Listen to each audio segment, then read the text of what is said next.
लेकिन अगले दिन महत्वपूर्ण निर्णय लेने वाले हाँ। जगह पाली में राजेंद्र देसाई, गुरुपांजन, एंड्रूज और कमल गरुड़ा के छोटे भाई विराट के राज्याभिषेक के लिए आए थे।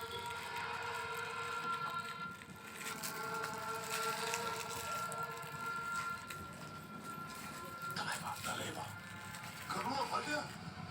गरुड़ा की चिता बुझने से पहले ही विराट का रुबाब शुरू हो गया है।